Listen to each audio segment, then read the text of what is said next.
right, Tim. Yes. Since I want to do it all for international folks, we keep it in English. I know Okay. you speak German. I'd rather speak English. Really. Yes. Yeah. All right. As one of the early groups, you had this early success with a single in the top 20. Was it a blessing or a curse? Well, it was both. You know, I mean, it was great to have a single, you know, in the charts when you're 20 years old and be on television and everyone to know your band. But then the thing is, you carry on writing, and you know, I've written another 250 songs, and I'll always be remembered for one single. You know, and it's nice. You know, it's great, of course. You know, when people always respond so well to every time I play Gary Gilmore's Eyes, they all dance around and get up and, you know, come alive. But you know, I love all the rest of the stuff, and people who really know me love the other songs as well. So I like it. I like having that reputation. I like, you know, having that history behind me. But I feel I've done a lot more and a lot better since. But here's the thing: it hit the zeitgeist. You know, it hit that moment in time when, you know, when punk rock was rising up, and it was a very exciting and new movement. You know, and so it just happened to happen in that time. So, you know, I understand why it's got that kind of reputation. Being in the right time, on the right place at the right time. I made sure I was in the right place at the right time. You know, so you moved up to London. I moved to London to make sure I got there. You know, you could feel it in the air. What would happen if you never moved to London in that time? Well, who knows? You know, who knows what? You know, what if anything changed? You know, if one thing changes, everything changes. I mean, I was writing and writing songs. I had a band before, and I think I would have kept trying whatever happens. You know, who knows? Maybe it would have happened another way, but there's not a lot of point in what ifs. Yeah, and in the adverts you were just singing, or you played also the guitar? Well, I wrote the songs on guitar, but I didn't feel confident enough to sing and play at the same time. So, you know, I looked around for a guitarist to play the songs, and I kind of like laboriously showed him, well, it goes like this.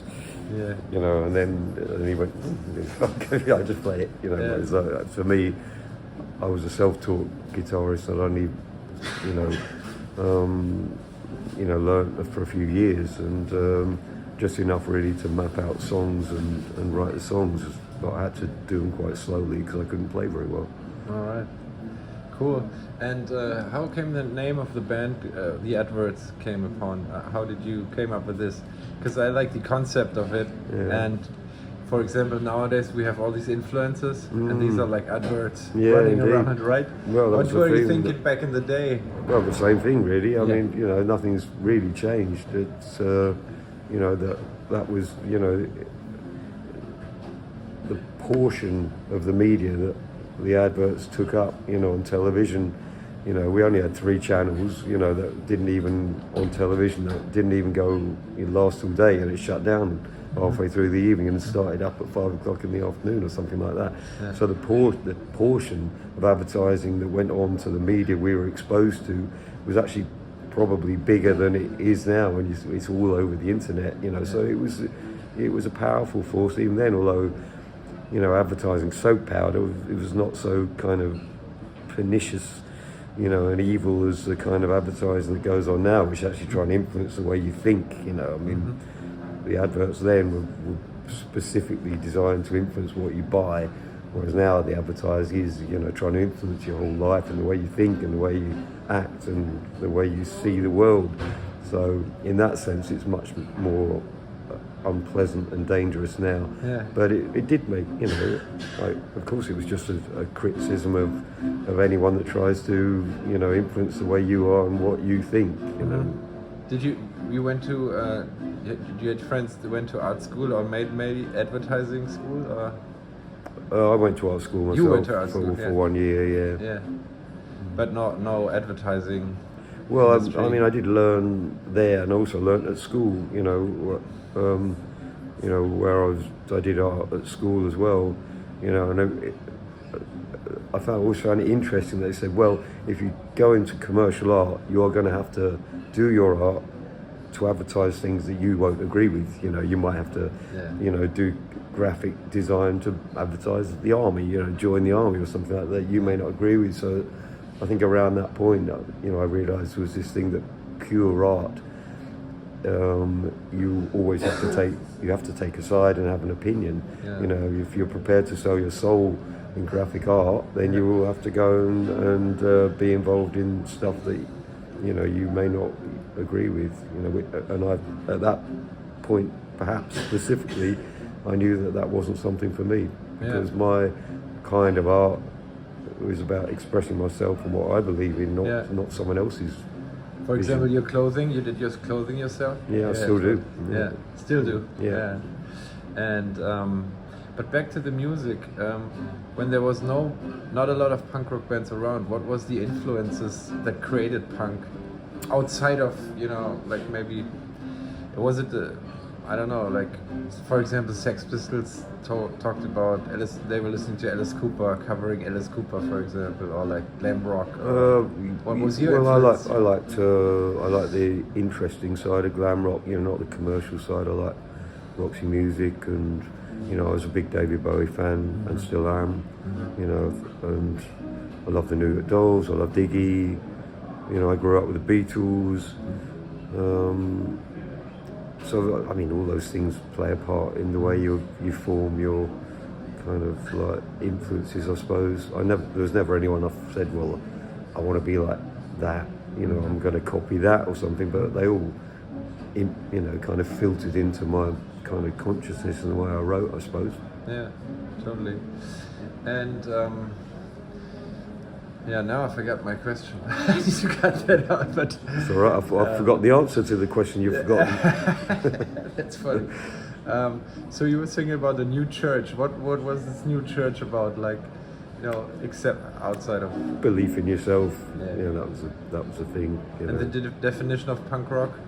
Definition of punk, saying what you believe. Yeah. Still today. And absolutely. I stand completely by that.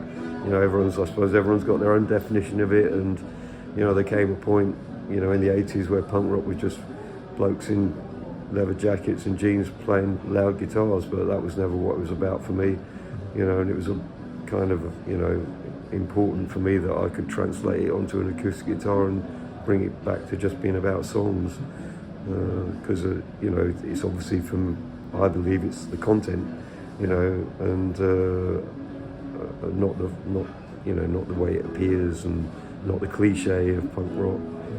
You know, the original punk rock bands were all extremely varied. You know, they all had something to say. They were interesting lyrics. You know, all different from each other. Yeah. You know, it wasn't about one image and, you know, one kind of approach to music. It was all people expressing themselves. So that's what punk rock for me is. It's expressing yourself. Yeah, totally. And do you know about the Hollywood Brats? Hollywood Brats, that's the band before the Boys, wasn't it? With kind of like the Dolls, but from London. Yeah, well, I didn't actually know about them, no, to be honest. But I mean, I know now. But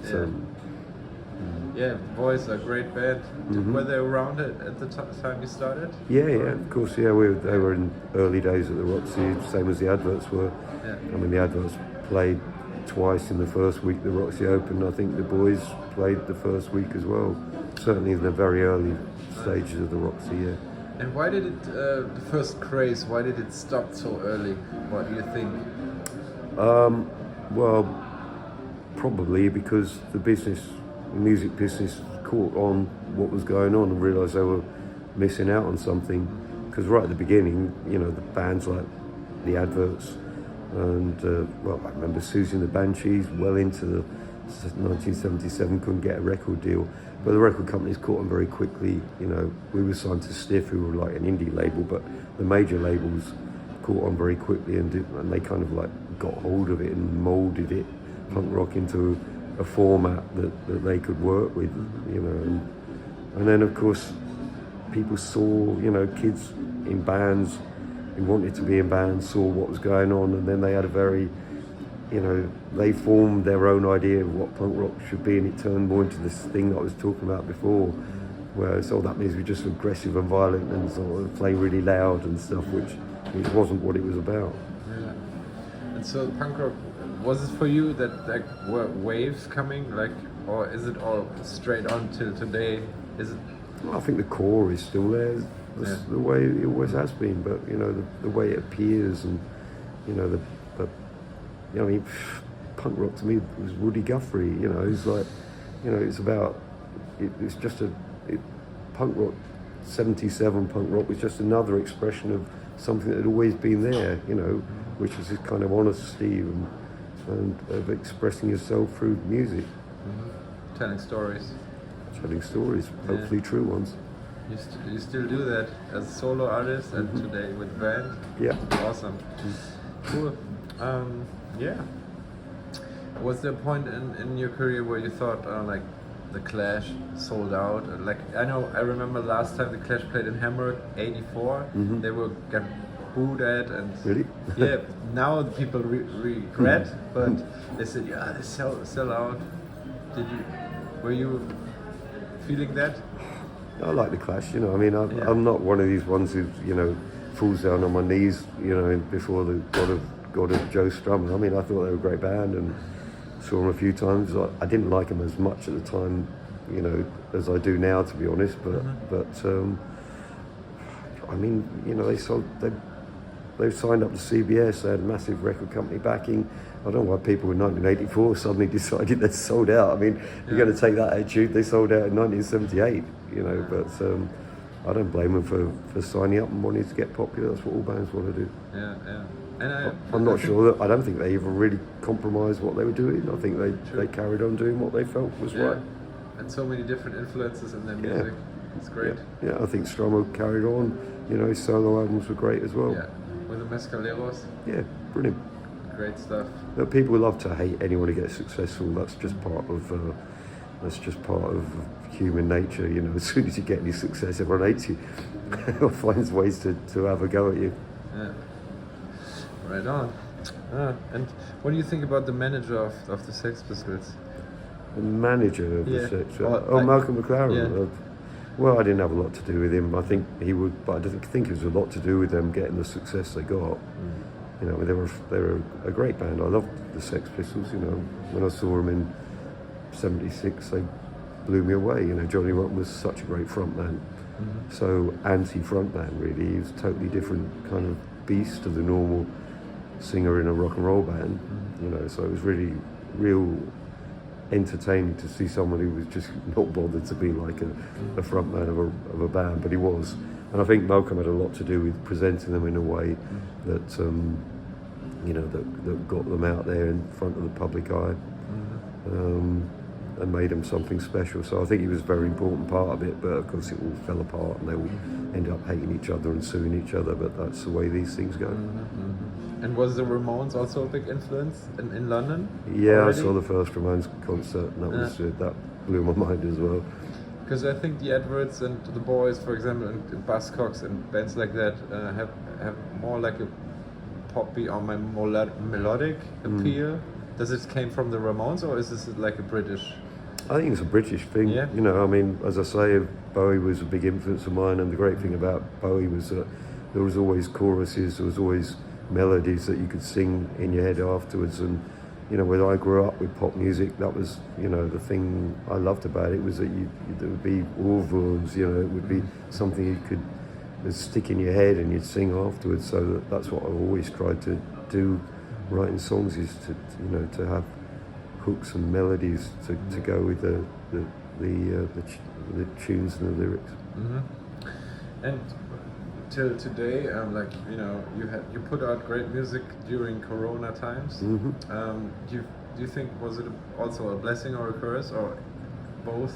Or well, it was a shock, that's for sure. And you know, like everyone else, I was just suddenly taken back and thought, well, what do I do now? You know, 50 gigs plus cancelled, tour with the Tote Nose and cancelled, you know, and but you know, when there's a vacuum, it soon gets filled. You know, so the question was how to fill it. You know, and you know, the only way to do it really was to do, you know, to get on Zoom and use the internet and use the technology that was there, which obviously wasn't ideal, but in the circumstances that was all you could do. So I did go on, you know, and do a concert every week on the internet for free, you know, and a lot of people watch them, and a lot of people still now come up to me and say that really helped me get through Corona. So in a way, I feel that was one of the kind of most positive things I've done, you know, in the last few years. You wrote a lot of music too? I wrote an album, and released an album to, you know, obviously I wanted to document what was going on. I mean, weirdly, some of those songs now I don't really play because they were so time specific, whereas most of the stuff I write I can play any gig and they still make sense. But yeah, it was and I had time to write. That was the other thing. You know, I'm always on the road, and it's hard to find time to write generally. But when I suddenly found myself at home with no gigs anymore and all this weird stuff going on in the world, you know, what does a writer do? Well, he writes. Speaking of home, when you're always on the road, is the road your home, or what is your home? Well, no, I don't consider the road my home really.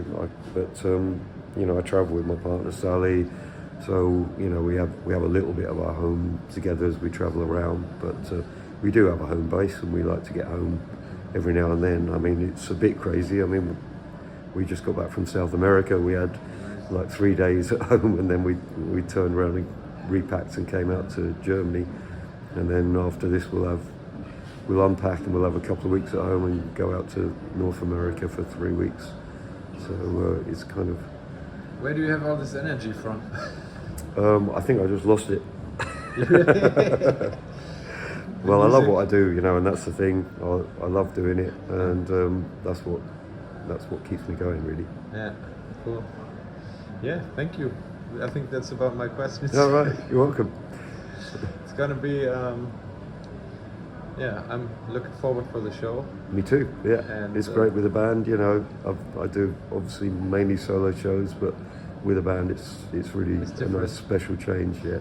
Is this the band from Spain? Yeah, that's right. Yeah. I saw you guys in Helgoland on the Butterfart. Oh right, yeah. This was great. Yeah. But also the solo gig on the Butterfart was nice. And I remember I bought the last Crossing the Red Sea record from you after the show. But it was like the reissue version, the double album reissue. Yeah, it would have been a reissue, yeah. Cool. Yeah. What is your favorite single by The Adverts? Is there one? Ooh, that's difficult. The one with your girlfriend on it? Is this the first one? No, I wouldn't say so. No? I like it, you know, because first singles are always special. Yeah. Maybe. Yeah, I don't know. It's hard to choose between. Your babies. Yeah, Safety in Numbers is great too. Yeah, I love that one too. That was the first one I got. Yeah, I love that too. I'm fond of Television's Over, to be honest. Why was it that Gary Gilmore's Eyes wasn't on the album first? It's because I was ridiculously elitist about it and thought, well, everybody's already got the single because, you know, so why put it on the albums when they've already bought the single? I thought, I'm not going to make people pay twice for a record they've already got, you know. And the fact was, you could only get 35 minutes on a vinyl LP, and we had lots of material. So I stupidly decided not to put it on the record, you know. But I made a lot of bad decisions. I should have put Bored Teenagers out as the second single. It would have been a big hit, but I didn't. I put it on the B-side of Gary Gilmore's. And but you know, I was young and foolish. You can't plan stuff like this. You cannot plan that it's going to the charts as well. So I thought, you know, it's great. People aren't going to say, "Oh God, he put Gary Gilmore on the album. What a cheat!" When we've already got it. I thought people go, "Oh, well done, TV." But it's like, why isn't it on the album? And I got a reissue from the 80s. It says with the single. Then it went on, of course. Yeah. Cool. Yeah. Nice. Thanks for the great music. I was spinning with Misha, the sound man. Mm-hmm. We were spinning like in a Punkrock bar. Okay. And we only play like singles. Oh, right. So it's always nice to spin them. They sound louder. Yeah, absolutely. It's fun stuff. I think that's also the most original punk rock thing, the singles. Yeah. Mostly handmade sometimes. Right? Absolutely, yeah. It's a real classic piece, the punk rock single. Yeah. We were pressing some vinyl, but it's expensive. But are you thinking about like when you have like a really great song, you could press a single with us? There's no point now. There's no market for it. You know, I can't sell it. You know. True. You know, Maybe on the road as much. Yeah, out the road I could, but then, you know, it's the same thing. I'd rather sell the album with lots of songs on. You know, the idea of for me of a single on the road doesn't really make sense anymore. True. Yeah, it's more like a DJ thing, I guess. Yeah. Totally. Okay, you pay for it.